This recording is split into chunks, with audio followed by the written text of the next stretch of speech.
2025-26 অর্থবছরে বাজেটের আকার ধরা হয়েছে 7,90,000 কোটি টাকা, যা চলতি বাজেটের চেয়ে 7,000 কোটি টাকা কম। আর এবারের বাজেটে বেশ কিছু পণ্যের উৎসে কর, আমদানি শুল্ক ও ভ্যাট কমানো হয়েছে।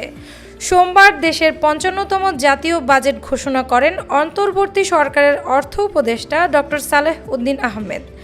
রাষ্ট্রীয়ত্ব বাংলাদেশ টেলিভিশনে বিকেল 3টায় সরাসরি 2025-26 অর্থবছরের বাজেট ঘোষণা করা হয়েছে।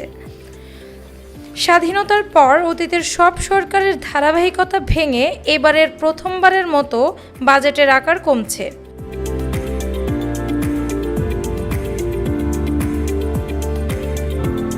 অর্থ মন্ত্রণালয়ের সূত্রে জানা গেছে, বাজেট ঘাটতি ধারণযোগ্য পর্যায়ে রেখে মূল্যস্ফীতি নিয়ন্ত্রণ সহ সামষ্টিক অর্থনৈতিক স্থিতিশীলতা রক্ষায় গতবারের চেয়ে ছোট বাজেট দেওয়ার পরিকল্পনা করেছে অর্থ মন্ত্রণালয়।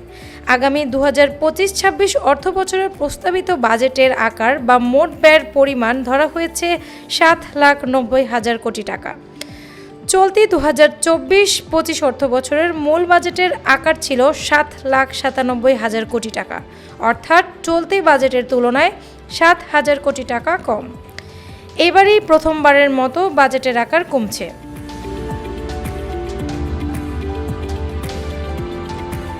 নতুন বাজেটের আকার কমলেও পরিচালন বা অনুন্নয়ন খাতে বরাদ্দের প্রাক্কলন করা হচ্ছে 5,50,000 কোটি টাকা।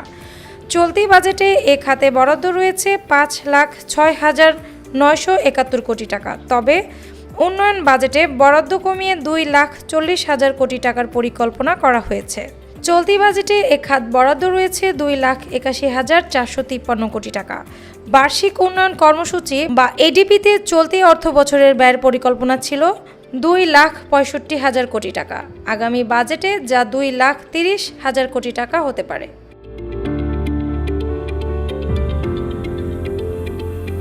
অর্থ বিভাগের কর্মকর্তারা জানান, স্বাধীনতার পর এবারই প্রথম নতুন বাজেটের আকার ছোট হচ্ছে। মূলত মূল্যস্ফীতি নিয়ন্ত্রণের সংকুচিত মুদ্রানীতির সঙ্গে সমন্বয় করে সরকারি ব্যয় কমানো এবং বাজেট বাস্তবায়নযোগ্য করতে আকার কমানো হচ্ছে। দাম কমার তালিকায় উল্লেখযোগ্য পণ্যগুলোর মধ্যে রয়েছে এলএনজি, জ্বালানি তেল, প্রায় 30-এর অধিক কৃষি ও নিত্যপণ্য যেমন ধান, ধানের কুড়া, চাল, গম, আলু, গবাদি পশু, মাছ, মাংস, পেঁয়াজ, রসুন, মটর, ছোলা, মসুর, আদা, হলুদ, শুকনা মরিচ, ডাল, ভুট্টা ইত্যাদি, চিনি, ক্যান্সারের ওষুধ, বিদেশি জুস ও সফটওয়্যার।